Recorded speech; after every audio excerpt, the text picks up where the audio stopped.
அழுகுரல் கேட்டீரையா.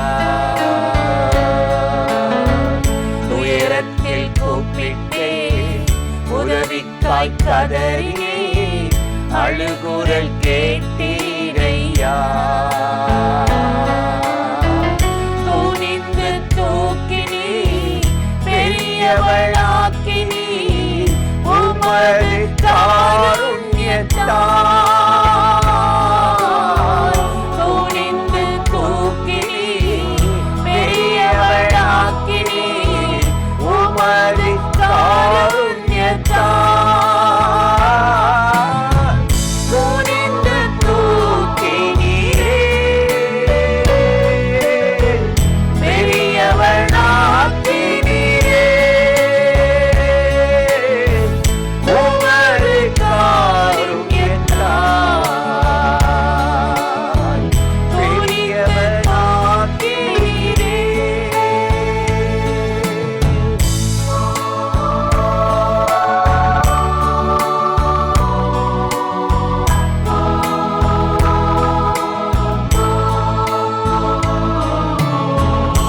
எனது விளக்கு எரியச் செய்தி இரவை பகலாக்கினீ.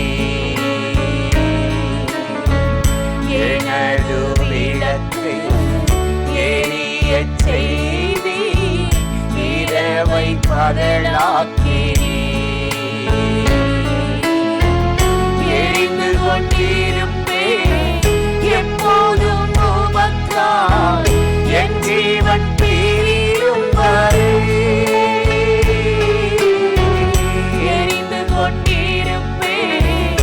எப்போதும் உமக்காய் என் ஜீவன் பிரியும் வரை. எரிந்து கொண்டே இருப்பேன் எப்போதுமே உமக்காய் என் ஜீவன் பிரியும் வரை. எரிந்து கொண்டே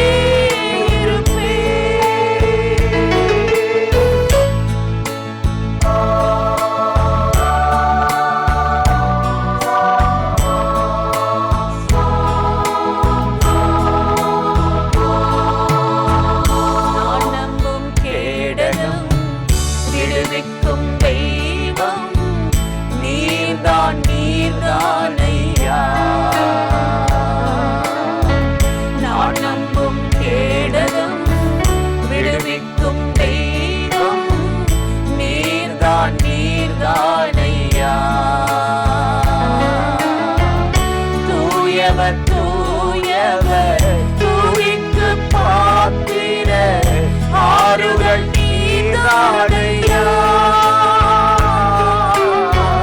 தூயவர் தூயவர் தூய்க்கு பாத்திர ஆறுகள் நீதானையா.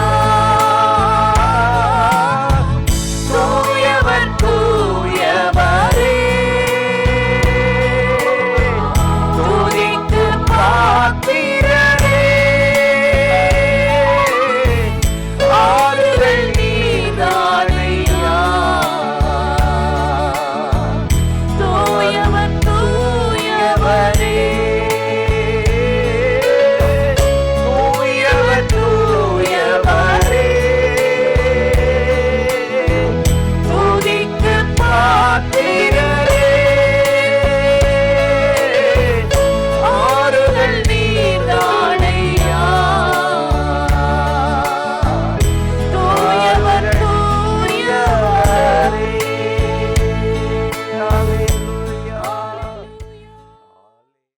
பிரியமானவர்களே, ஆண்டவராகிய இயேசுவின் நாமத்தினாலே இந்த காலை நேரத்தில் இயேசுவை தினம் பார்ப்போம் என்ற இந்த நிகழ்ச்சியின் மூலமாக உங்களை சந்திப்பதில் மிகுந்த மகிழ்ச்சி அடைகிறேன். கர்த்தர் நல்லவர், கிருபை இரக்கமும் நிறைந்தவர்.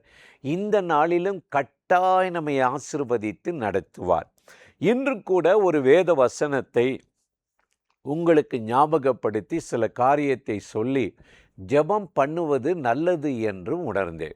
என்னாகமம் 11:20 வாசித்தால், இங்கே ஆண்டவர் மோசையினிடத்தில் பேசி ஜனங்களை எச்சரித்து சொன்ன ஒரு வார்த்தையை பார்க்கிறோம். உங்களுக்குள் இருக்கிற கர்த்தரை அசட்டை பண்ணாதிருங்கள் என்று ஜனங்களை எச்சரி என்று ஆண்டவர் சொல்லுகிறார்.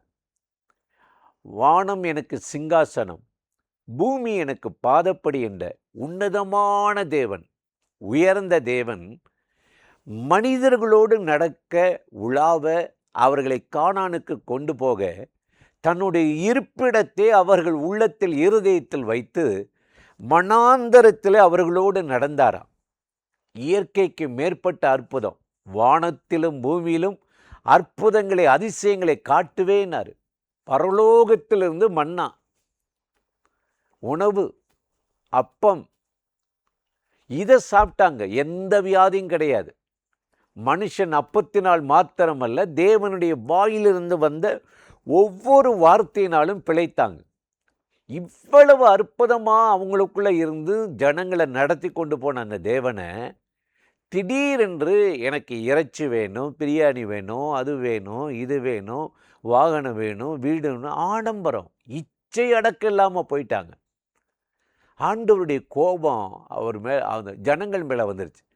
உங்களுக்குள் இருக்கிற தேவனை ஏன் அசட்டை பண்ணுறீங்க அப்படின்ட்டு ஜனங்களை எச்சரிக்கை சொல்கிறாரு. இப்படியே போனால் எத்தனை நாளைக்கு நான் உங்களோடு இருப்பேன்? ஆண்டவர் கேட்கிறார். இப்போ வெளியிலிருந்து நமக்கு ஒரு ஆள், தெரியாத ஆள், பார்க்காத ஒரு ஆள், பழகாத ஒரு ஆள் நம்மளை ஒரு மாதிரி இன்சல்ட்டிங் பண்ணி அசட்டை பண்ணால், யாரோ எவரோ, நான் வேற அவர் வேற, இவர் என்ன பேசுனா என்ன, கணம் பண்ணாட்டினா என்னன்றது போயிடுவோம். ஆனால் நம்ம கூடவே இருக்கிற ஒருவர், வாழ்கிற ஒருவர், நம்மை நன்றாய் அறிந்தவர்கள், நம்மாலே உயர்ந்தவர்கள், நன்மை பெற்றவர்கள் ஒருத்தர் நம்மளை அசட்டை பண்ணால் இப்படி இருக்கும்ல, எவ்வளோ மனம் உடைஞ்சிருவோம். இப்படித்தான் தேவனை நம்ம சில விஷயத்தில் அசட்டை பண்ணுகிறோம். உபாகமம் 32:15 வாசித்தால், யெஷூரன் கொழுத்து போய் தன் தகப்பனை மிதிக்க காலை எட்டி உதைத்தான். அவன் தன் கண்மலையை, இரட்சிப்பின் தேவனை அசட்டை பண்ணினார். எனக்காக இயேசு பூமிக்கு இறங்கினார், இரத்தம் சிந்தினார், ஜீவனை கொடுத்தார் என்பதை கொஞ்சம் கூட உணராமல் இரட்சிப்பின் தேவனை அசட்டை பண்ணுறது. எனக்கு நேரம் இல்லை, சர்ச்சுக்கெலாம் போக மாட்டேன், பைபிள் வாசிக்க மாட்டேன், ஊழியெல்லாம் பண்ண மாட்டேன், எனக்கு இந்த உலகம், நாகரிகம், நண்பர்கள் போதுன்னு ஆண்டவரை துக்கப்படுத்துறது. ஆகவே தான் நீங்கள் வேதத்தில் வாசித்து பார்த்தால், ஏசாயா 49:7 பார்க்கும்போது, மனுஷரால் புறக்கணிக்கப்பட்டவரும் அசட்டை பண்ணப்பட்டவருமாய் இருந்தாராம். இன்னைக்கு மனிதர்கள் அவரை துச்சமாக நினைக்கிறாங்க, ரொம்ப அற்பமாக நினைக்கிறாங்க. ஜெபமா, ஆவிக்குரிய அணுகுமா, அது என்னத்துக்குங்க? எங்களுக்கு சர்ச்சுக்கு போகிறோம், கல்யாணம் நடக்கும், கல்லறை கிடைக்கும், ஃபங்க்ஷன் நல்லா ஆடம்பரமாக இருக்கணும், அப்படி தான் நினைக்கிறாங்க இல்லையே. தேவனை இன்னும் நெருங்கணும், எந்த தீமையை, எந்த பாவத்தை விடணும், அதை விட மாட்டேன்றாங்க. அவர் அசட்டை பண்ணப்பட்டு புறக்கணிக்கப்பட்டவராய்தான் இன்றைக்கு ஜனங்கள் மத்தியில் எண்ணப்படுகிறார். ஆகவே எனக்கு அருமையான சகோதர சகோதரிகளே, இன்றைக்கு ஆண்டவர் நம்மளை அன்போடு அழைக்கிறார். இதுவரை நீ புறக்கணித்து என்னை தேடாமல் நீ யார் என்று பார்வோன் கேட்டாராம். நான் கர்த்தரை ஆராதிக்க இந்த ஜனங்களை போக விட, அந்த கர்த்தர் யார்? நீ ஏன் இந்த ஜனங்களுக்காக போராடுகிற, வேலை செய்கிறது கெடுக்கிறான்? பார்வோன் கேட்டானா. இன்னைக்கு தேவனை அறியலை, உலக அறியலை, உலக தலைவர்கள் அறியலை, அரசியல்வாதிகள் அறியலை, அவரை புறக்கணித்து துச்சமாய் நினைத்து கொண்டிருக்கிற ஒரு உலகத்தில் நம்ம வாழ்ந்து கொண்டிருக்கிறோம். ஆனால் வேதம் அருமையாய் சொல்லுகிறது.